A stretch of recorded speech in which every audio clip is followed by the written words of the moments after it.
Hello everyone, நான் உங்களோட முகமது அலிஷாத். நம்ம இந்த வீடியோக்குள்ளே போகிறதுக்கு முன்னாடி நம்ம சேனலில் சப்ஸ்கிரைப் மற்றும் லைக் ஷேர் பண்ணுற அனைத்து நல்ல உள்ளங்களுக்கும் மிக்க நன்றி. ஓகே ஃப்ரெண்ட்ஸ், நம்ம இந்த வீடியோவில் என்ன பார்க்க போகிறோங்கிறத பற்றி பார்க்கலாம். ஜஸ்ட் இது ஒரு அவேர்னஸ் வீடியோ தான். அதாவது நிறைய பேர் என்ன கொஸ்டின் கேட்டாங்கன்னா, இப்போ விதை நாங்கள் ரொம்ப நாள் ஸ்டாக் பண்ண முடியுமா? ஒருவேளை சில பேர் கேட்டது ஸ்டாக் பண்ண அந்த மாதிரி மஷ்ரூம் வளர்ந்துருது விதையிலேருந்து அப்படின்னு சொல்லி கேட்டிருக்காங்க. இப்போ நல்லா நீங்கள் பார்த்துட்ருக்கீங்க, இந்த வீடியோ முழுக்க என்னோடய விதை ப்ரொடக்ஷன். ஸோ இதில் பார்த்தீங்க அப்படின்னா விதையிலேருந்து காளான் முளைக்கல, ஜஸ்ட் அந்த பிபி கவரில் இருக்கிற மைஸ்லின் க்ரோத்திங்லேருந்து மஷ்ரூம் முளைச்சிருக்கு. அது மஷ்ரூம் பக்கத்தில் இந்த குட்டி குட்டியாக மஷ்ரூம் க்ரியேட் ஆகிறத உங்களால் பார்க்க முடியும்.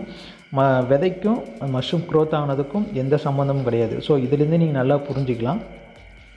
முழுக்க ஸ்பானோட அந்த வீரியத்தினால தான் அந்த மைசிலியத்தோட வீரியத்தினால தான் மஷ்ரூம் வளருது, அந்த விதையால் கிடையாது. ஸோ அந்த விதைங்கிறது க்ரோத்திங் அதிகமாக்குறதுக்காக நம்ம பயன்படுத்தக்கூடிய ஒரு பொருள், அவ்வளோதான். ஸோ வைக்கோலும் அந்த மாதிரி தான், அதிக மைசிலியத் க்ரோத்தை அதிகப்படுத்தக்கூடிய ஒரு பொருள், ஓகேவா? மற்றபடி இதனால தான் மஷ்ரூம் வளருதுங்கிறது கிடையாது. மஷ்ரூம்ங்கிறது மைசிலியத்தால் வளருது. இப்போ நீங்கள் நல்லா பார்க்கலாம், ஓப்பன் பண்ணி காட்டுறேன். மைசிலியத்தால் தான் வளருது, சரிங்களா? இது இந்த மாதிரி சில பேருக்கு நிறைய டவுட் இருக்குது. இந்த மாதிரி மஷ்ரூம் வளர்ந்துட்டா இது விதைக்கு வீரியம் போயிடுமா, இல்லை விதை ஒர்த்துலாம் போயிடுமா அப்படின்னு நினைக்கிறாங்க. அப்படிலாம் கிடையவே கிடையாது. ஜஸ்ட்டு அதை பறித்து நீங்கள் யூஸ் பண்ணிக்கிறதாலும் யூஸ் பண்ணிக்கலாம், இல்லை அப்படின்னா நீங்கள் அதை தூக்கி போடாமல் போடலாம், அது உங்கள் இஷ்டம்.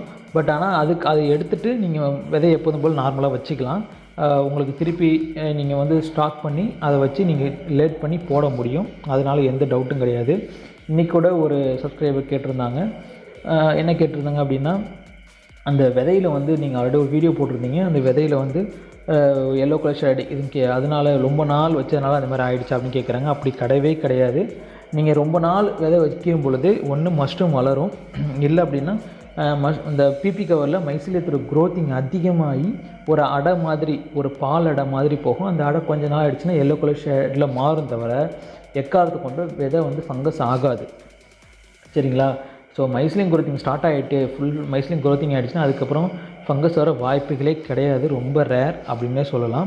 நீங்கள் எவ்வளோ நாள் ஸ்டாக் பண்ணி வச்சோம் இந்த மாதிரி பாருங்கள், அந்த பிபி வருது எல்லோ கலரு. ஸோ இது க்ரோத்திங் அதிகமாகி அந்த மைசிலியத்தோட அடை கலர் சேஞ்ச் ஆகுது. மற்றபடி விதைக்கும் அதுக்கு சம்மந்தம் கிடையாது. நீங்கள் பிபி கலர் ஃபுல்லாக பிச்சுட்டு நீங்கள் விதையை வெளியே எடுக்கும்பொழுது விதை பியூர் ஒயிட்டாக நல்ல க்ரோத்திங்கோடு தான் இருக்கும். நீங்கள் அதை பெட்டுக்கு பயன்படுத்திக்கலாம். இது எல்லாருக்கும் இருக்கக்கூடிய டவுட்டு. ஸோ இது ஒரு இது ஆக்சுவலி F1 மதர் ஸ்பானில் கூட இப்படி வரும் எங்களுக்கு. அப்படி இருந்தும் நாங்கள் மதர் ஸ்பானை F1க்கு பயன்படுத்துவோம், பெட் ஸ்பானுக்கு பயன்படுத்தியிருக்கோம். அதனால் எந்த ஒரு ப்ராப்ளம் கிடையாது எங்கள் எக்ஸ்பீரியன்ஸில். அதனால் எந்த ஒரு க்ரோத்திங்கும் உங்களுக்கு ஸ்டாப் ஆக போகிறது கிடையாது. க்ரோத்திங் நல்லா இருந்தால் மட்டும்தான் இந்த மாதிரி உங்களுக்கு மஷ்ரூம்ஸ்லாம் வளரும், சரிங்களா? இந்த அளவுக்கு நல்ல ஹெல்த்தியாக மஷ்ரூம் வளர்ந்துருக்கிற காரணம் எங்கள் வெதை ப்ரொடக்ஷனில் தரமான மைஸ்லின் க்ரோத்திங் இருக்குது. அதனால தான் இந்த மாதிரி உங்களுக்கு காளான் வளருது, சரிங்களா? இப்போ விதையிலேருந்து வளர்ந்தால் கூட, ஸோ விதையிலேருந்து ஸ்டார்ட் ஆகிட்டு கூட நீங்கள் சொல்லலாம். பட் இது விதையிலேருந்து வளர்றது கிடையாது, இது மைஸ்லின் க்ரோத்திங்லேருந்து வளருது.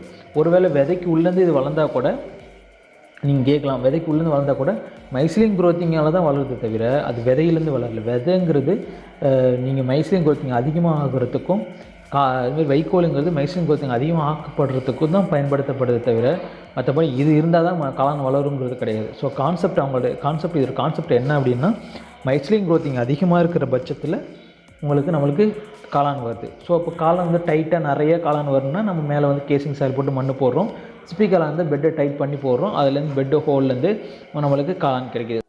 இந்த தகவல் உங்களுக்கு போதுமானதாக இருக்கும்னு நினைக்கிறேன். ஸோ நெக்ஸ்ட் வீடியோ நம்ம மீட் பண்ணலாம். மிக்க நன்றி.